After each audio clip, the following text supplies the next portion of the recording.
Hello दोस्तों, आज मैं तुम्हें एक ऐसी डरावनी कहानी सुनाने जा रहा हूं जो मेरे साथ ही हुई थी।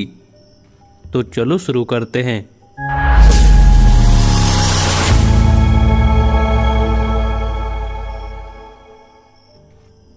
मेरा नाम है रोहन। मैं गांव से हूं।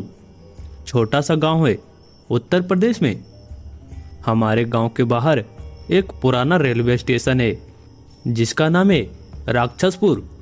आजकल वहाँ कोई ट्रेन नहीं रुकती।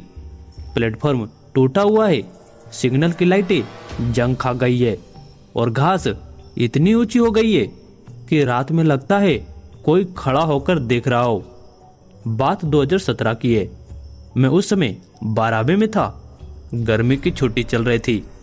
मेरे दो दोस्त थे, सोनू और मोंटी। हम तीनों को रात में घूमने का बहुत शौक था। एक रात हमने प्लान बनाया कि राक्षसपुरा स्टेशन पर पूरी रात बिताएंगे। लोग कहते थे कि वहाँ रात में एक औरत दिखती है सफ़ेद साड़ी में, जो ट्रेन का इंतजार करती रहती है। हमने टॉर्च, बिस्किट, पानी और एक पुराना रेडियो साथ लिया। रात के 11 बजे हम घर से निकले। साइकिल पर थे। गांव की लाइटें पीछे छूट गई और सामने सिर्फ अंधेरा था।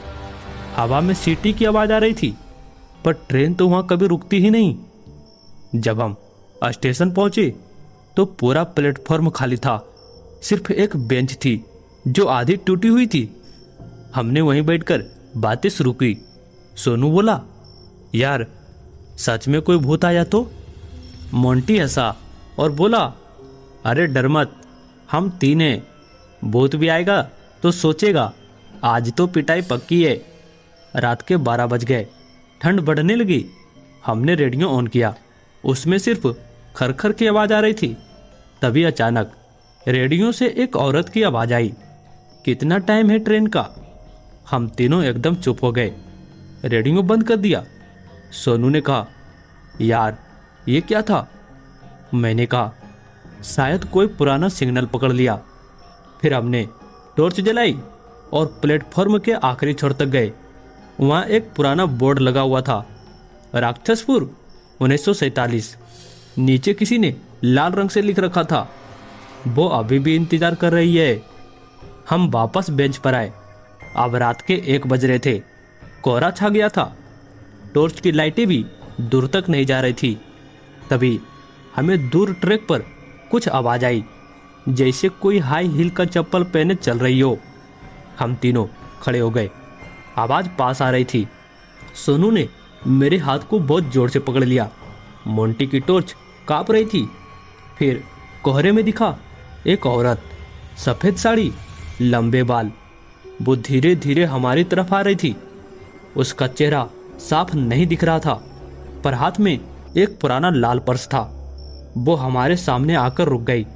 फिर बहुत प्यारी आवाज में बोली, भाई साहब ट्रेन कब आएगी? मैं 1947 से इंतजार कर रही हूँ। मेरे पति आने वाले थे। हमारी तो सांसें रुक गई।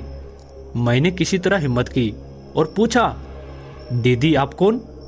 वो मुस्कुराई, और जब मुस्कुराई तो उसका चेहरा, यार चेहरा था ही नहीं, सिर्फ खाली जगह, जैसे कोई मुंह ही ना हो। हम तीनों चीखे और भागे। साइकिल उठाई और अंधेरे में भागते रहे। पीछे से उसकी आवाज आ रही थी, रुको ना, ट्रेन साथ में पकड़ लेते हैं। हम गांव पहुंचे तो सुबह के 4 बज रहे थे। घर वालों ने बहुत डांटा, पर हमने किसी को कुछ नहीं बताया। पर उस दिन के बाद सोनू को रात में नींद में रोना आने लगा। मोंटी ने 2 महीने बाद गांव छोड़ दिया और आज तक नहीं लौटा। और मैं जब भी रात में अकेला होता हूँ, मुझे लगता है कोई मेरे कंधे पर हाथ रख रहा है और फुसफुसा रहा है, ट्रेन कब आने वाली है, तैयार हो ना। वो स्टेशन आज भी है। अगर तुम कभी रात में वहाँ से गुजरो और कोई औरत पूछे ट्रेन कब आएगी, तो भाई जवाब मत देना, सीधे भाग जाना।